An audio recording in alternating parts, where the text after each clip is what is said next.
নমস্কার বন্ধুরা, আজকে আপনারা আমাদের সঙ্গে আছেন এই ভিডিওতে। আজকে আপনারা এই ভিডিওর মাধ্যমে জেনে নেবেন, গতকাল উচ্চ মাধ্যমিক শিক্ষা সংসদ একটি বড় ঘোষণা করেছিল, যার ভিডিওটি আমাদের চ্যানেলেই ওপরের আই বাটনে ক্লিক করলেই আপনারা পেয়ে যাবেন। সেই নোটিফিকেশনটি ছিল আগামী বছর ২০২১ সালে উচ্চ মাধ্যমিক পরীক্ষা সংক্রান্ত।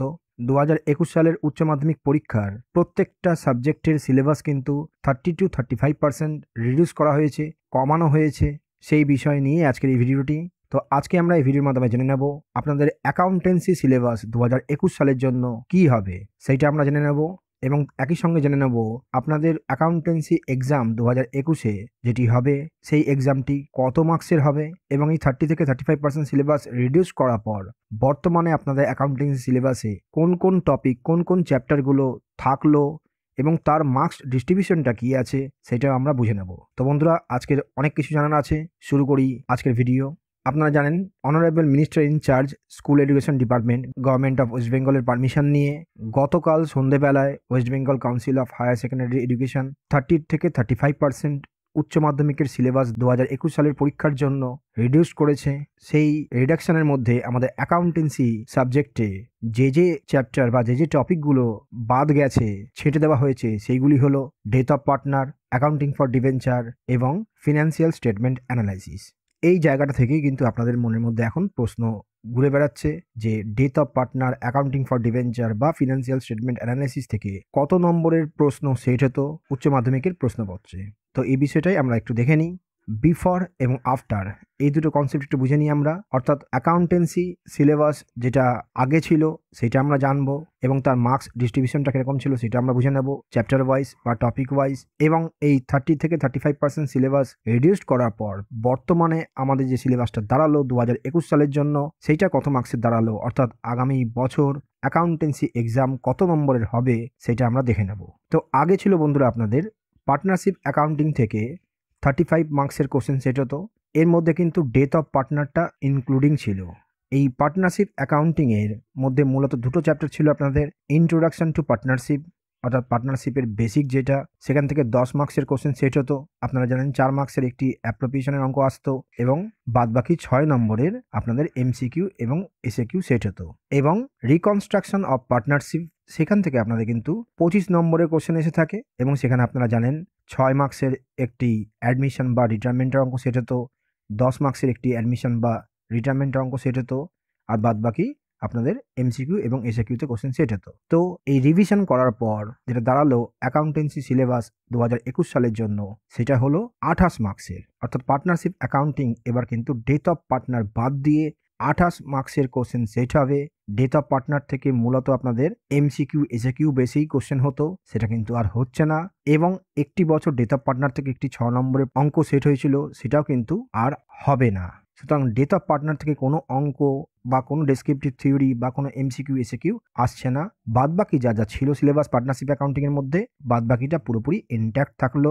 নেক্সট, কোম্পানি অ্যাকাউন্টিংয়ের কথা যদি বলি আমরা, কোম্পানি অ্যাকাউন্টিংয়ে আগে ছিল আপনাদের 25 মার্কসের টোটাল সিলেবাস, 25 নম্বরের প্রশ্ন সেট হতো।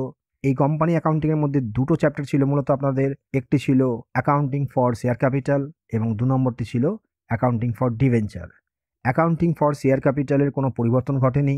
অ্যাকাউন্টিং ফর শেয়ার ক্যাপিটাল থেকে আপনাদের 20 নম্বরের প্রশ্ন সেট হতো, সেটা অ্যাজ ইট ইজ আছে। কিন্তু রিভাইজড অ্যাকাউন্টেন্সি সিলেবাস ২০২১ সালের জন্য কি করা হলো, অ্যাকাউন্টিং ফর ডিভেঞ্চার দ্বিতীয় চ্যাপ্টারটি কিন্তু ডিলিট করে দেওয়া হলো। শুধুমাত্র আপনাদের কোম্পানি অ্যাকাউন্টিং বলতে এবার অ্যাকাউন্টিং ফর শেয়ার ক্যাপিটালই থাকলো। অর্থাৎ 20 নম্বরের প্রশ্ন আপনাদের সেট হবে। যেরকম কোম্পানি অ্যাকাউন্টিংয়ের ইস্যু অফ শেয়ারসের, ফরফিচার অফ শেয়ারের অঙ্ক সেট হতো, থিওরি সেট হতো, এমসিকিউ এসএকিউতে কোশ্চেন আসতো, সেইভাবেই কিন্তু প্রশ্ন আসবে। নেক্সট, ফিনান্সিয়াল স্টেটমেন্ট অ্যানালাইসিসের ক্ষেত্রেও কিন্তু বড় পরিবর্তন করা হয়েছে। ফিনান্সিয়াল স্টেটমেন্ট অ্যানালাইসিসের মধ্যে আপনাদের মূলত ছিল comparative statement, common size statement এবং রেশিও অ্যানালাইসিস। সেই 3টে চ্যাপ্টার থেকে কিন্তু আপনাদের মার্কস বরাদ্দ ছিল, 12 মার্কসের কোশ্চেন আসতো আপনাদের। সেই ফিনান্সিয়াল স্টেটমেন্ট অ্যানালাইসিসে কিন্তু রিভিশন ঘটানো হলো অ্যাকাউন্টিং সিলেবাস ২০২১-এর জন্য, যেখানে কিন্তু পুরোপুরি এটাকে ডিসকার্ড করে দেওয়া হলো, অর্থাৎ ছেটে ফেলা হলো।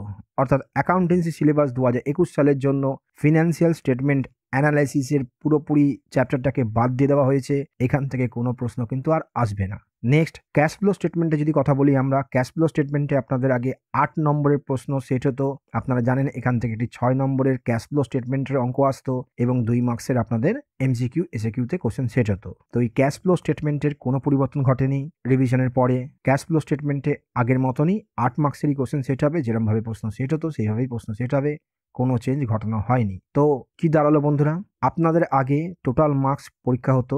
পার্টনারশিপ অ্যাকাউন্টিং থেকে 35 নম্বরের প্রশ্ন সেট হতো, কোম্পানি অ্যাকাউন্টিং থেকে 25 নম্বরের প্রশ্ন সেট হতো, ফিনান্সিয়াল স্টেটমেন্ট অ্যানালাইসিস থেকে 12 নম্বরের প্রশ্ন সেট হতো এবং ক্যাশ ফ্লো স্টেটমেন্ট থেকে আপনাদের 8 নম্বরের প্রশ্ন সেট হতো। অর্থাৎ টোটাল মার্কস কিন্তু আপনাদের এক্সাম হতো, রিটেন এক্সাম 80 মার্কসের, যেটা কিন্তু পরিবর্তন হয়ে গেল। এবার আপনাদের পার্টনারশিপ অ্যাকাউন্টিং থেকে 28 নম্বরের প্রশ্ন সেট হবে, যেটা আগে হতো 35 নম্বরের। কোম্পানি অ্যাকাউন্টিং থেকে এখন প্রশ্ন সেট হবে 20 নম্বরের, যেটা আপনাদের আগে হতো 25 নম্বরের। এবং ফিনান্সিয়াল স্টেটমেন্ট অ্যানালাইসিস পুরোপুরি বাদ দিয়ে দেওয়া হয়েছে। সুতরাং এবার শুধুমাত্র আপনাদের ক্যাশ ফ্লো স্টেটমেন্ট থেকে 8 নম্বরের যেরকম আগে প্রশ্ন সেট হতো সেই নিয়মেই এখনও প্রশ্ন সেট হবে। অর্থাৎ আপনাদের পরীক্ষার নম্বর দাঁড়ালো 56 নম্বর।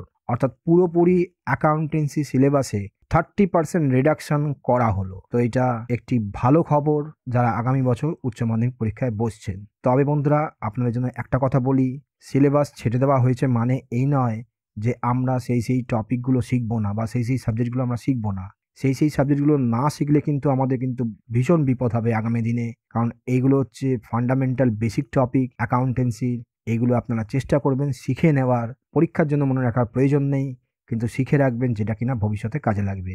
তো বন্ধুরা আমাদের সঙ্গে জুড়ে থাকার জন্য আমাদের চ্যানেলটি অবশ্যই সাবস্ক্রাইব করে বেল আইকনটি অল করে নেবেন এবং এই ভিডিওটি থেকে যদি আপনারা উপকৃত হয়ে থাকেন তাহলে অবশ্যই একটি লাইক এবং শেয়ার করে দেবেন। তো আজ এই পর্যন্তই, ভালো থাকবেন, সাবধানে থাকবেন, ধন্যবাদ।